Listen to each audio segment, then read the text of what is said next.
믿는 자들은 하나님의 은혜입니다. 하나님의 은혜로 그 가운데에서도 하나님께서 지켜주시고 함께 해주시는군요. 그런 것이 저희가 많은 것을 지금 체험하고 있습니다. 그렇다고 해서 걸린 사람은 하나님 안 믿어서 걸리는 거냐? 그건 아니라고 생각해요. 우리가 힘들고 그 어려운 과정에서 하나님께서 그걸 구원해 주시고 구출내시는 분이 바로 하나님이십니다. 오늘 이 말씀이 주제예요. 오늘 요셉의 이야기를 보면은요, 하나님의 말씀은 이루어진다는 거예요. 자, 따라합시다. 하나님의 말씀은 꼭 이루어진다. 그래요. 하나님의 약속은 어떤 파도와 이기와 모든 파도가 거칠지라도 이 반드시 응답된다는 것이 오늘의 바로 메시지예요. 요셉을 통해서 우리가 몇 가지 주제를 배웠습니다. 요셉의 첫날에 요셉을 배우면서 우리가 요셉의 무조건적인 사랑이 세상을 변화시켰다는 것을 배웠어요. 또 두 번째는 유다의 중보기도를 배웠어요. 중보기도는 생명을 거는 거예요. 우리가 기도 없이는 우리 기도가 힘이 없는 것은 무엇이냐 하면 생명을 걸지 않고 단순한 서원으로 했기 때문이에요. 그래서 생명을 걸고 땀이 피가 되는 대가를 치르지 않으려는 기도, 막연하고 희미한 그 기도였기 때문에, 중원무원하는 기도였기 때문에 능력이 없었습니다. 우리의 사랑은 내가 잘하면 네가 잘하면 나도 잘한다는 식의 사랑이기 때문에 나도 변하지 못했고, 그리고 다른 사람도 변화시키지 못했던 게 사실이에요. 그래서 지난주는 하나님의 경륜에 대해서 우리가 은혜를 나누었습니다. 사실 고난에는 하나님의 섭리가 있는데 그것을 모르기 때문에 괴롭습니다. 그것을 알면 모든 것에 의미가 있습니다. 오늘 아침에 우리 박경혁 집사님이 이런 이야기를 하시더라고요. 목사님, 하나님께서 우리에게 고난을 주시는 것은 더 좋은 것을 주시기 아닙니까? 맞습니다. 하나님께서 우리에게 고난을 주신다는 것은 더 좋은 것을 주시기 위해서 그 고난을 주는 거예요. 쉽게 말하자면 네가 이것에서 내가 시험을 주는데 네가 이 시험에서 이길 수 있느냐 없느냐를 하나님께서 테스트하시는 거예요. 그걸 우리는 이겨내야 됩니다. 우리가 그 테스트에서, 그 시험에서 넘어지고 자빠지고 꼬꾸라지면은 돌아온 건 아무것도 없어요. 그런 분들이 그것을 잊어버리지 못하고 이겨내지 못하고 교회를 떠나가시는 분들이 상당히 많아요. 어떤 분이 제가 굉장히 좀 힘들고 어려워가지고 주위에서는 목회자가 되라. 너는 목회자가 돼야 된다. 저는 제 성격을 알기 때문에 무슨 목회자입니까? 너는 목회자 사명을 받았기 때문에 목회자가 돼야 된다. 그 말씀을 자꾸 듣고 가면은 주위에 계신 분들이 아우, 경은이 아빠는 이 일을 할 사람이 아니야. 빨리 신학교 가. 신학교 가야 돼. 그런 분들이 한두 분이 아니었어요. 굉장히 저는 그 말이 듣기 싫었어요. 우리 아파트 앞에 살고 있는 그 상가에는 성의교회에 다니는 그 권사님이신데 볼 때마다 그 이야기 하세요. 그래서 그 치킨집 안 가고 옆집으로 바꿨잖아. 그 말 듣기 싫어서. 그랬어요. 그래가지고 나중에는 안 되겠다. 너무 힘들고 어려워서 그러면 하나님하고 사생결단을 내자. 하고서는 저기 가평에 있는 강남 금식기도원에 가서 내가 금식기도를 하자. 그래 놓고 이제 열흘간 금식기도를 하자 하고 저는 거기를 들어갔어요. 들어갔는데 올라가는데 앰뷸런스가 삐뽀 하면서 사람을 싣고 내려가더라고요. 아니, 기도원에서 왜 누가 더 아팠나? 그랬던 거예요. 그래가지고 저는 이제 올라왔어요. 와서 이제 예배를 드리는데 이제 그러면서 하루가 지나고 이틀이 지나는데 그분들이 그러는 거예요. 그 이야기를 하는 거예요. 이 한 분이 저는 그분 믿음이 대단하다고 봐요. 초신자래요. 초신자인데 하나님을 믿겠다고, 내가 하나님을 믿고 내가 하나님을 의지하겠다고 올라와서 20일을 금식 기도를 했대요. 20일을 금식 기도를 하고 하나님 앞에 내가 복받게 해달라고 그 문제를 놓고 기도를 했는데 그걸 하나님께서 이루어주지 않았대요. 하나님, 내가 20일 동안 나와서 금식했는데 왜 내가 하나님께서 내가 이렇게 난생 처음으로 내가 20일 동안 굶어가면서 오로지 하나님만 바라보고 하나님 앞에 나와가지고 내 모든 것을 바쳤는데 하나님 왜 내 기도를 들어주시지 않냐고. 그러면서 이 사람 뚝딱구가 나가지고 하나님 나 다시는 안 믿는다고 해가지고 내려가가지고 20일 금식하자마자 바로 내려가가지고 짜장면 곱빼기를 시켜 먹은 거예요. 그리고 이제 이 안에서 엉켜진 거예요. 그리고 나서 그분이 119에 실려갔었다고 하더라고요. 하나님은 그런 하나님이 아니시더라고요. 물론 제가 지금까지 하나님을 믿으면서 여러 가지의 고난과 여러 가지의 시험도 받아보면서 차가 전복되는 사고도 당해보고 그러면서 느끼는 게 무엇이냐. 하나님은 그래도 나를 끝까지 함께 하시는구나. 내가 하나님을 버리면 버렸지 하나님이 나를 버리지는 않더라고요. 내가 하나님을 떠나는 것이지 하나님이 나를 떠나는 게 아니에요. 우리가 여태껏 같이 보면서 저희가 같이 신앙생활을 해왔던 친구들 보면은요, 지금까지 보면은 끝까지 지금까지 끈을 놓지 않고 손을 놓지 않고 왔던 그 친구들은 지금까지 남아있어요. 그렇지 않는 사람들은 내가 하나님 앞에 시험을 당하고 내가 시험을 받고 하나님 이런 하나님이시구나. 내가 시험 받았어. 내가 시험에 들었어. 어떻게 목사님은 그럴 수가 있어. 어떻게 저 믿는 성도들이 같은 믿는 사람들이 저럴 수가 있어 하면서 혼자 몰라 나 교회 안 가. 그 테스트에서 우리는 이겨내지는 못하는 거예요. 하나님은 나에게 감당할 만큼 내 믿음만큼의 그 시험을 주시는 거예요. 그 시험을 내가 이겨내지 못하는 거예요. 사실 고난에는 하나님의 섭리가 있는데 우리가 그것을 모르기 때문에 상당히 괴롭습니다. 그것을 알면 모든 것에 의미가 있습니다. 실패도 의미가 있고 고통도 의미가 있는 거죠. 억울하게 애굽의 종으로 팔려가고 억울하게 감옥에 들어갔고 억울하게 세월들을 소망 없이 살았다 할지라도 나중에 보니까 하나님의 각본이었다는 것입니다. 저는 가끔 이런 생각을 합니다. 요셉이 감옥에 있을 때 천사가 와서 요셉아 조금만 기다려라. 이것이 바로 너에게 다총리 대신이 되기 위한 절차다. 너는 애굽에 굉장히 너는 넘버2로 내가 만들어 줄 테니까 너는 여기서 총리가 되기 위한 거니까 여기서 조금만 인내하고 기다려. 여기서 요것만 이겨내. 참아. 그렇게 한마디만 말만 했어도 얼마나 힘을 얻었겠습니까? 그러나 그 말을 하면 믿음이 없어집니다. 사실 그래요. 제가 갈멜산 기도원에 문제를 놓고 3일간 금식기도 하러 갔는데 가자마자 앉은 자리에서 응답을 받았어요. 첫 시간에. 가자마자 응답을 딱 받으니까 내려갈까 말까 응답 받았는데 저기한테 내려갈까 말까 이제 막 이야기를 하고 생각을 하고 있었어요. 그러면서 들어오면서 이제 끝나고 나서 이제 제가 전화를 했어요. 오자마자 하나님께서 이런 말씀을 주셨고 감동을 주셨는데 응답 받았어. 그래 응답 받았어요? 응 응답 받았어. 나 내려갈까? 그런데 사람이 응답 받았잖아. 내가 올라올 때는 3일간 금식하기로 하고서는 올라온 거 아니야. 간사해지더라고요. 응답 받았기 때문에.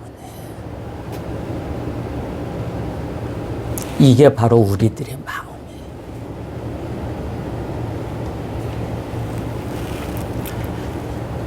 믿음이 눈에 보이지 않고 손에 잡히지 않아도 하나님의 주신 꿈을 마음에 붙잡고 한 걸음 한 걸음 걸어 나가는 것 아니겠습니까? 그러면서 우리는 하나님의 비밀을 깨닫게 되고 하나님의 능력을 경험하게 되고 하나님의 변함없는 신실한 사랑을 몸으로 체험하는 거예요. 사랑은 삶으로 이해하는 것입니다. 경험으로 이해하는 것입니다. 믿음이라는 것도 내가 믿습니다 라고 말해서 생긴 거면 참 얼마나 좋겠습니까? 그렇게 생기는 것이 아니에요. 내 삶의 경험을 통하여 하나하나 확인되는 과정입니다. 우리가 살고 있는 이 세상에 있는 모든 약속들은 응답될 수도 있고 안 될 수도 있어요. 기상예보를 보신 적 있죠? 기상예보를 보면 오늘이 기상예보라는 것은 뭐냐? 비가 올 수도 있고 오지 않을 수도 있어요. 이것이 바로 기상예보예요. 세상의 약속은 다 그런 거예요. 될 수도 있고 안 될 수도 있습니다. 되면 좋고 안 되면 할 수 없는 거예요. 반드시 된다는 약속은 없습니다. 저도 그런 약속을 할 수 없고 여러분도 그런 약속은 할 수 없을 거예요. 그런 약속은 불가능합니다. 오직 하나, 하나님의 말씀은 반드시 이루어진다는 거예요. 확실히 이루어집니다. 천지가 뒤집혀져도 됩니다. 이것이 하나님의 약속이요 말씀입니다. 하나님의 말씀에는 실패가 없습니다. 하나님의 약속에는 실수가 없습니다. 그래서 민수기 한번 읽어볼까요? 우리 찾아볼까요? 민수기 23장 19절 한번 보겠습니다. 자, 뭐라고 되어 있느냐? 자, 시작. 하나님은 사람이 아니시니 거짓말을 하지 않으시고 인생이 아니시니 후회가 없으시도다. 어찌 그 말씀하신 바를 행하지 않으시며 하신 말씀을 실행하지 않으시랴 그랬어요. 하나님은 어떻게 하신다고요? 하나님은 사람이 아니시고 거짓말을 하지 않으시고 인생이 아니시니 후회가 없다고 하셨어요. 어찌 그 말씀하신 바를 행하지 않으시겠느냐 하는 거예요. 하나님의 말씀하신 것은 반드시 이루어집니다. 하나님의 말씀은 이루어집니다. 저는 이것을 확실히 믿습니다. 여러분도 이것을 믿으시기 바랍니다. 성경에 기록된 모든 약속은 세상 약속과 다르고 저나 여러분이 하는 약속과는 다릅니다. 하고 싶어도 능력이 없어서 못할 때가 상당히 많아요. 갚을 능력이 없어서 그렇지 빚지고 싶은 사람은 아무도 없습니다. 인간의 한계입니다. 죽고 싶은 사람도 없습니다. 죽을 수도 있고 죽지 않을 수도 있는 것이 아니에요. 우리는 꼭 죽습니다. 그럴 수밖에 없는 존재예요. 한계가 있는 존재가 하는 약속이 어떻게 지켜질 수 있겠습니까? 약속은 능력이 있어야 지켜집니다. 능력이 없으면 약속은 지킬 수가 없습니다. 하나님의 약속은 반드시 이루어집니다. 그분은 능력이 있으시기 때문입니다. 천지를 창조한 능력이 있으시기 때문에 하신 말씀은 어떤 경우를 막론하고 반드시 이루어져요. 이것이 오늘 본문에서 배우는 메시지입니다. 하나님께서 갈대우르에서 살고 있는 아브라함을 찾아가서 이렇게 이야기했습니다. 한번 볼까요? 창세기 12장. 자, 1절과 2절 보겠습니다. 시작. 여호와께서 아브라함에게 이르시되 너는 너의 고향과 친척과 아버지의 집을 떠나 내가 내게 보여줄 땅으로 가라. 내가 너로 큰 민족을 이루고 내게 복을 주어 내 이름을 창대하게 하리니 너는 복이 될지라 그랬어요. 이때 이 약속을 할 당시 아브라함의 나이 75세였어요. 25년이 흘렸지만 약속의 그림자도 비치지 않았어요. 아브라함은 처음에 잘 기다렸어요. 그런데 기다리다 지쳤어요. 바로 의심이 생겼습니다. 그래서 하나님이 원치 않으셨던 아들을 낳습니다. 사라는 한 여자로서 아기를 낳을 수 있는 가능성을 잃어버렸어요. 그 나이에 임신하고 해산하는 것은 불가능했습니다. 그런데 하나님의 의도는 불가능한 데까지 끌고 가는 것이었어요. 하나님은 자연적으로 태어난 것이 아니라 하나님이 주셨다는 것을 보여주기 원하셨습니다. 이때 아브라함의 나이가 100살이었어요. 인간적으로는 포기해야 할 나이였지만 하나님의 약속은 신실하기 때문에 성취되었습니다. 이삭이 태어났습니다. 이삭은 나이 40세에 결혼합니다. 20년 동안 아이가 없었어요. 아기를 낳은 때가 60세였어요. 20년 동안 기다렸습니다. 기다리면서 하나님의 약속은 응답됩니다. 끝까지 진실하게 신실하게 믿고 기다리면 하나님의 약속은 다 이루어집니다. 모든 것이 다 끝난 것처럼 생각하지 마십시오. 제가 교회를 다니면서 가장 부러웠던 것이 뭐냐? 주일날 되면 식구들끼리 나와가지고 앉아서 예배 드리는 거예요. 3대가 모였네, 4대가 모였네 하면서 예배를 드리는 것이 너무너무 부러웠어요. 그리고 교회에서 임원들을 학생부에서 임원들을 맡으면 꼭 아버지 어머니가 권사 장로 애들만 되는 거예요. 그 교회 안 다니는 그 부모들의 자녀들은 임원 되기가 좀 힘들어요. 그래가지고 제 딴에 어린 나이에 어린 생각이 전부들 다 나도 학생회장이 되고 싶은데 나도 총무가 되고 싶은데 그러는데 그런 마음은 있는데 우리 엄마가 안 다니기 때문에 우리 부모님이 교회 안 다니기 때문에 안 되는구나. 그래서 그때부터 제가 기도하기 시작했어요. 제가 뭘 알겠습니까? 중학교 때부터. 오로지 그냥 우리 어머니 교회 다녀서 나도 그 자리에 앉아있는 게 그렇게 좋아 보였어요. 예배 시간에. 그때부터 기도하기 시작했습니다. 그런데 하나님은 내가 중학교, 고등학교, 대학교 다닐 때도 우리 어머니는 깜깜무소식이었고 우리 아버지는 더욱더 그럴 때일수록 교회 다니는 저를 좀 핍박했어요. 그런데 결혼해서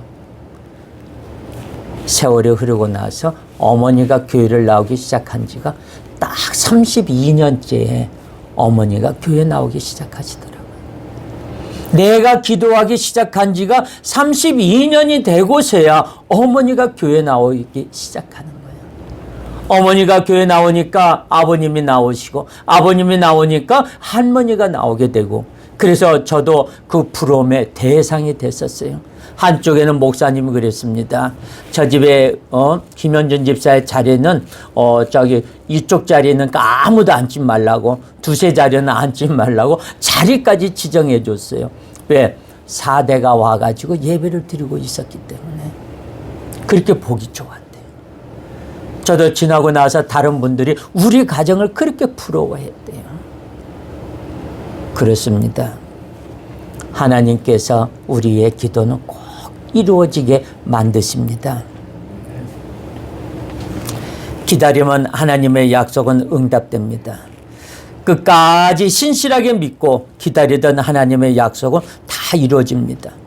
모든 것이 다 끝난 것처럼 생각하지 마십시오.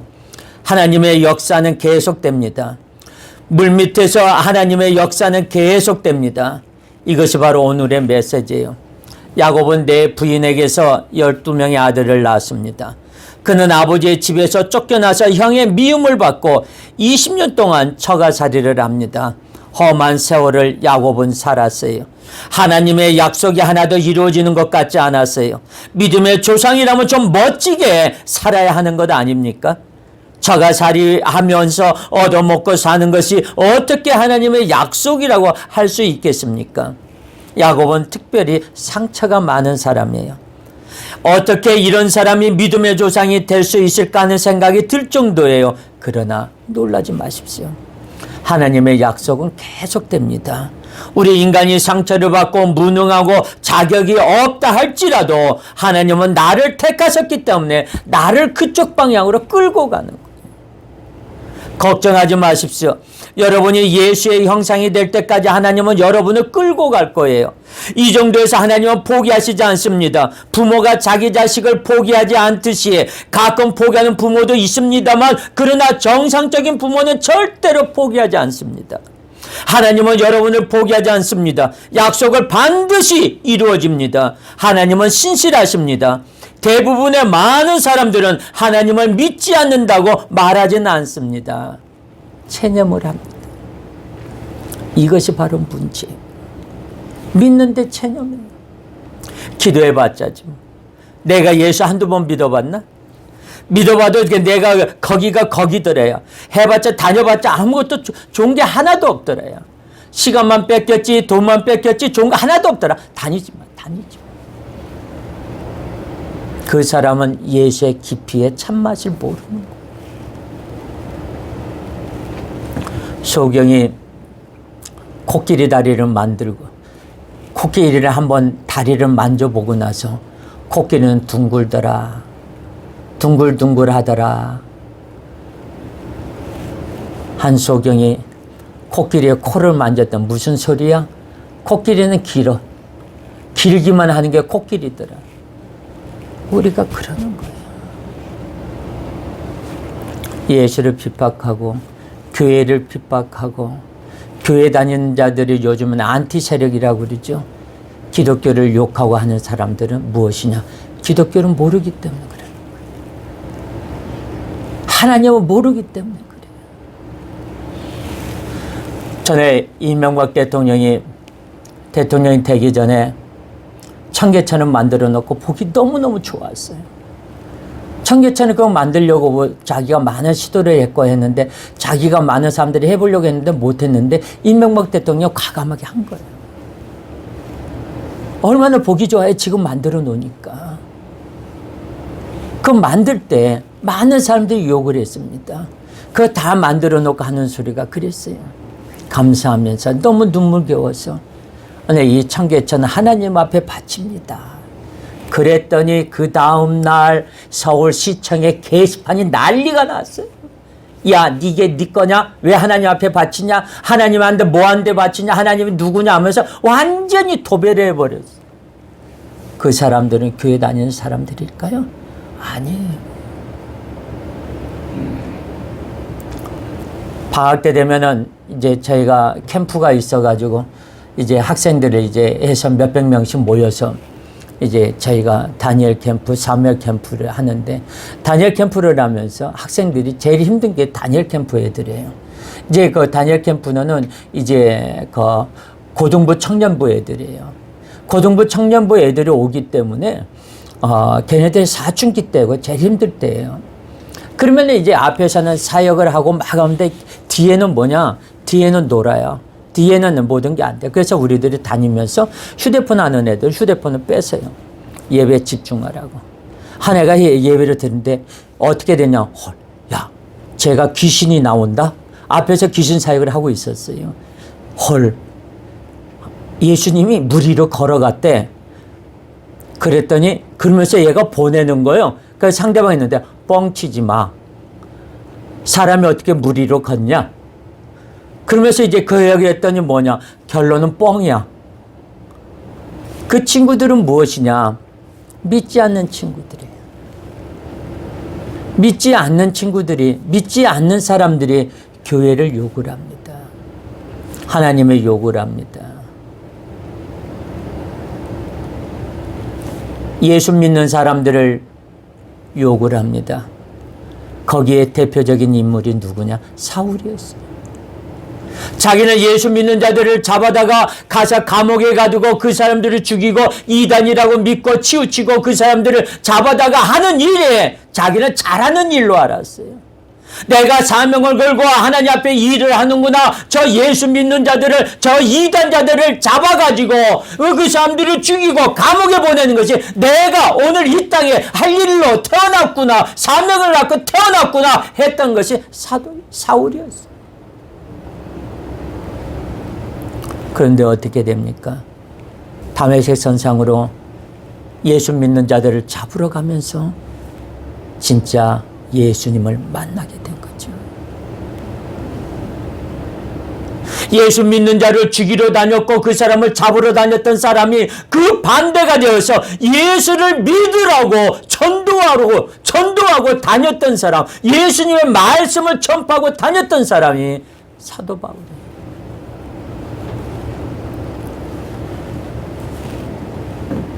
왜 그랬을까?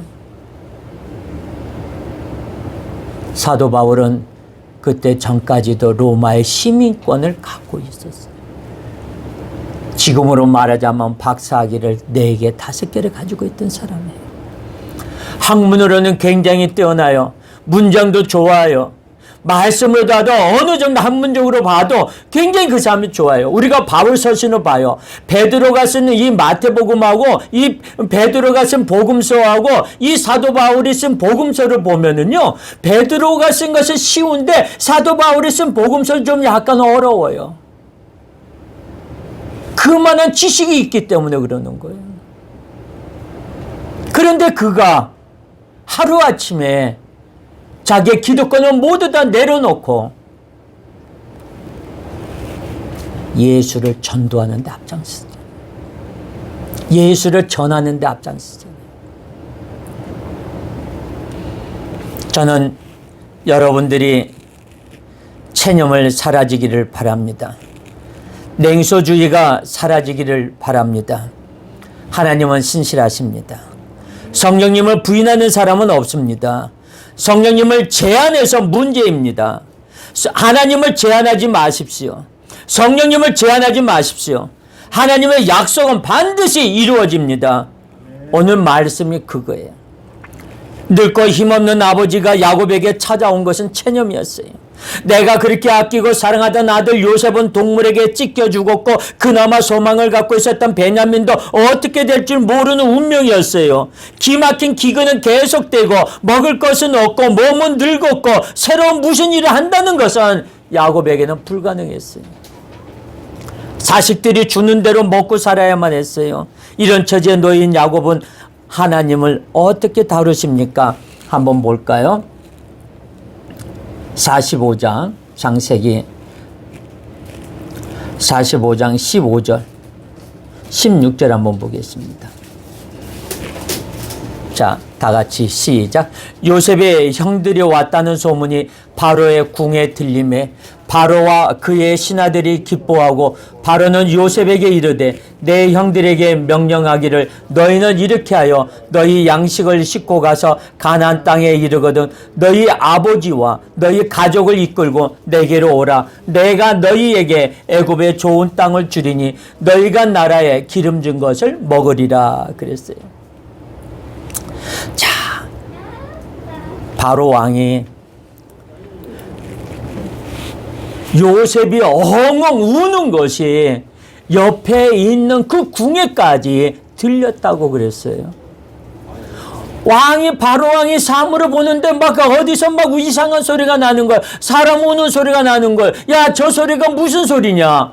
요셉이 얼마나 기쁘고 얼마나 좋았고 얼마나 했으면 이쪽에서 형들이 있는 쪽이 아니라 나 옆방에 와가지고 잠깐 기다려 그러고 옆방에 와가지고 얼마나 울었겠냐고. 얼마나 큰 소리로 울었으면 대성통곡했으면 바로가 옆에서 들었겠냐고.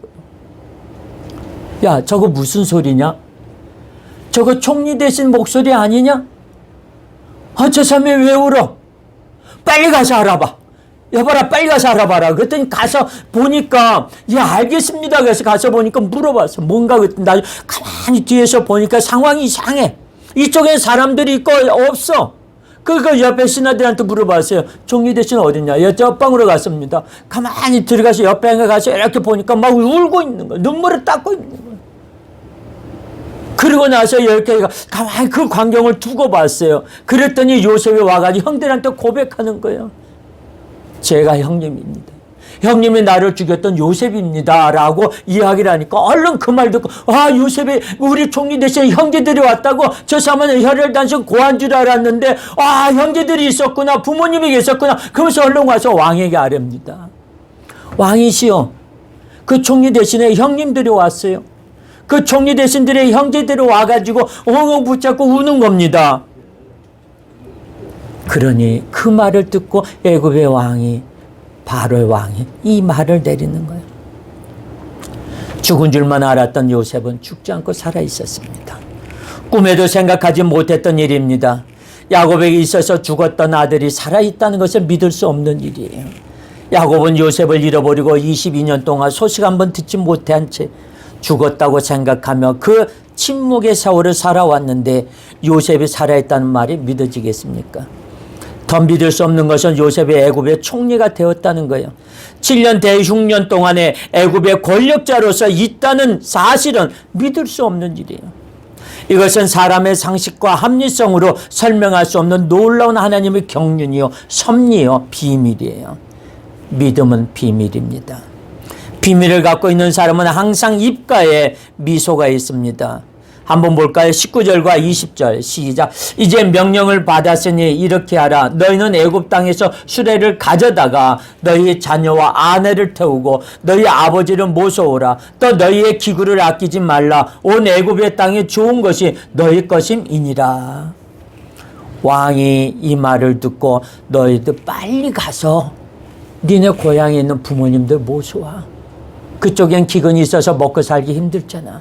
우리 땅에는 아직까지는 기근이 왔지만 우리는 먹을 것이 많아. 와, 이쪽 너희 가족들을 전부 다 불러들여라 해가지고 여기서 왕이 손수 자기가 타는 그 마차들을 보내는 거예요. 얼마나 좋아요. 내일부터 설 연휴에 들어갑니다. 제가 시골에 있을 때 어머니하고 아버지하고 막내는 따로 떨어져 있었어요. 명절 때만 되면은 저희가 차가 하루에 3번 움직여요. 3번 옵니다. 버스가 3번 들어와요. 아침에 1번 들어오고, 오후에 1번 들어오고, 점심 때 1번 들어오고, 저녁 때 들어와요. 하루에 버스가 3번 다닙니다. 버스 올 때 되면 나가서 멀리서 기다려요. 우리 어머니가 오지 않을까? 아빠가 오지 않을까? 명절 때마다 그래가지고선 가서 기다리는 거예요. 기다리는데 어느 날 엄마하고 아버지가 오신 거예요. 멀리서 보니까 막 뛰어가는 거예요. 뛰어가서 보니까 어머니하고 아버지는 양손에 선물을 가득 들고 오시는 거예요. 그걸 갖고 뛰어나가서 봤을 때 멀리서 보면 또 우리 집이 어디냐면요, 밑에서 산꼭대기예요, 집이. 그러니까 산꼭대기에서 이렇게 보면 다 내려다보여요. 차에 누가 모였나, 누가 탔나, 누가 내리나, 그것까지 알게 되는 거예요. 그러니까 그 목소리가 들려요, 밤에는. 그러니까 이제 그랬구나 그러면서 이제 막 이야기를 하는 거죠. 그러면 이제 할머니가 이제 삼촌하고 같이 그냥 맨발로 튀어나와가지고 어머니 아버지 맞이합니다. 그러면 어머니하고 아버지는 올 때 그냥 오지 않고 빈손으로 선물들 하나씩 들고 옵니다. 야곱이 이런 마음이었을 거예요. 야곱이 이런 마음이었을 거예요. 요셉의 형들 앞에 믿을 수 없는 일들이 일어나고 있습니다. 하나님의 약속이 응답되고 있습니다. 여기서 보니까 와가지고 이야기를 합니다. 아버지, 요셉이 살아 있습니다. 아버지가 믿을까요? 한번 21절 한번 볼까요? 시작. 이스라엘의 아들들이 그대로 할세 요셉이 바로의 명령대로 그들에게 수레를 주고 길 양식을 주며 또 그들에게 다 각기 옷 1벌씩을 주되 베냐민에게는 은 300과 옷 5벌을 주고 그가 또 이와 같이 그 아버지에게 보내되 순하기 10필에 애굽의 아름다운 물품을 실리고 암나기 10필에는 아버지에게 길에서 드릴 곡식과 떡과 양식을 실리고 이의 형들을 돌려보내며 그들에게 이르되 당신들은 길에서 다투지 말라 하였더라 그랬어요. 하나님의 응답이 확실했어요. 5살 나귀가 주어졌습니다. 이것은 실제예요. 저는 여러분의 곳간에 쌀이 가득 차기를 바라고 월급도 올라가고 자동차도 바뀌고 살고 있던 집도 넓은 평수로 바뀌기를 기원합니다. 그렇게 실질적으로 보이는 것들이에요. 하나님의 약속이 실질적으로 보여졌습니다. 물질을 추구하는 것이 우리의 목표는 아닙니다. 자녀들로부터 기쁜 소식이 들리고 자녀들이 회개하며 돌아오는 일이 있기를 주님의 이름으로 축원합니다. 남편들의 가슴이 따뜻해지기를 바랍니다.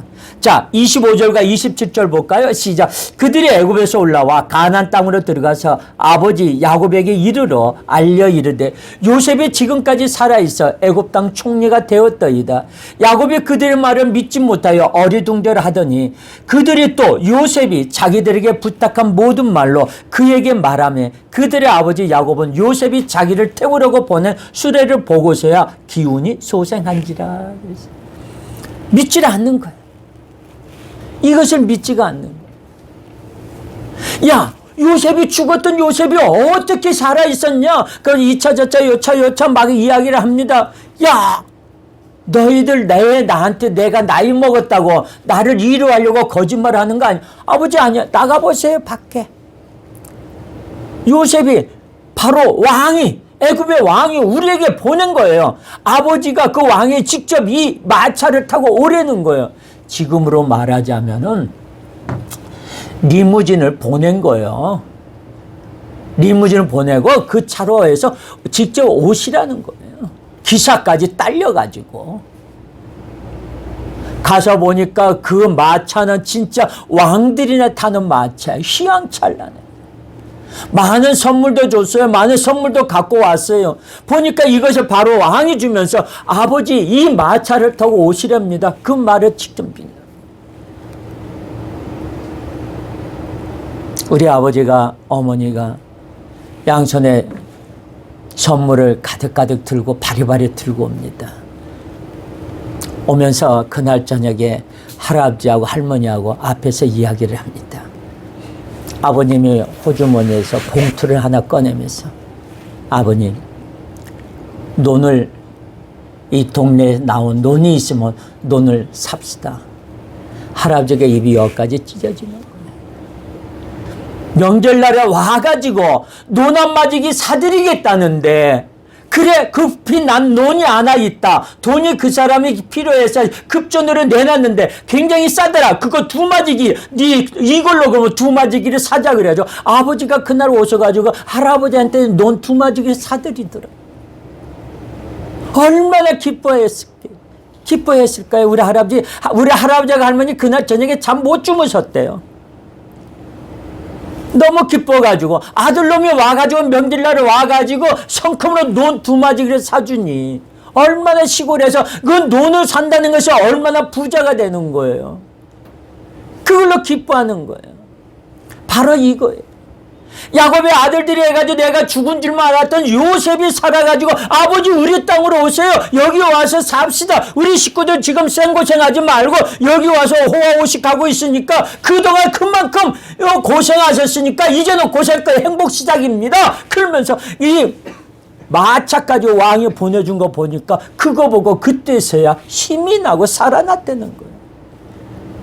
이런 일이 저와 여러분들에게 매일같이 일어나기를 예수님의 이름으로 축원합니다. 이 방송을 듣는 선교사님, 이 방송을 듣는 모든 분들에게 이런 일이 일어나기를 다시 한번 주님의 이름으로 축원합니다. 명절을 맞이해서 고향 땅에 오고 싶은데도 오지 못하는 선교사님들, 이국 땅에서 말씀을 전하시는 이 방송을 듣고 계시는 모든 분들에게 주님의 은혜와 주님의 사랑과 그 말씀이 꼭 이루어진다는 것을 다시 한번 예수님의 이름으로 축원합니다. 요셉이 자기 아들에게 이야기합니다. 야곱은 믿지 않았어요. 아들들이 자기가 거짓말줄만 하는 줄 알았는데 나가서 보니까 그게 사실이었어요. 우리는 그 말씀을 보고 한번 이 말씀을 보겠습니다. 자, 28절 한번 볼까요?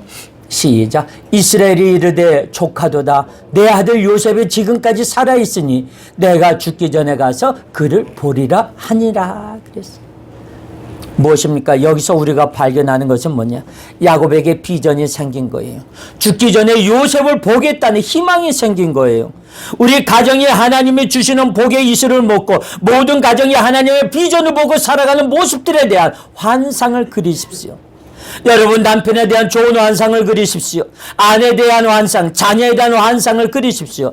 당신 가정이 변화되고 복을 받는 놀라운 믿음을 포기하지 마십시오. 계속하십시오. 저는 이 메시지를 정리하다가 마가복음 9장의 사건이 생각이 났어요.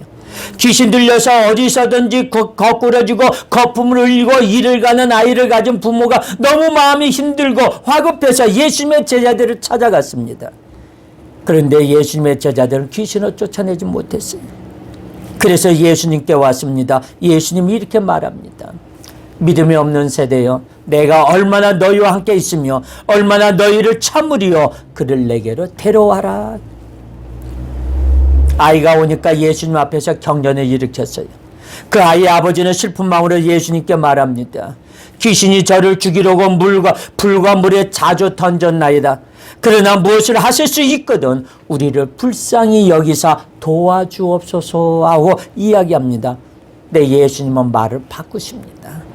할 수 있거든요. 무슨 말이냐? 믿는 자에게는 능치 못할 일이 없느니라 라고 말씀을 하십니다. 믿는 자에게는 능치 못할 일이 없다고 말씀하셨어요. 꿈은 이루어집니다. 하나님의 말씀 반드시 이루어집니다. 그리고 믿는 자에게는 능치 못할 일이 없습니다. 오늘의 이 말씀을 붙잡고 살아가는 저와 여러분들이 되기를 예수님의 이름으로 축원합니다. 예수님은 아이를 고치기 전에 아버지의 믿음을 먼저 고쳤어요. 사고방식, 하나님에 대한 태도를 고쳤어요. 여러분, 생명을 거는 기도를 하십시오. 믿음의 기도를 하십시오. 그 말을 들은 아버지는 용기가 생겼습니다. 내가 주여 내가 믿나이다. 나의 믿음 없는 것을 도와주소서. 예수님은 귀신을 쫓아내 주셨습니다.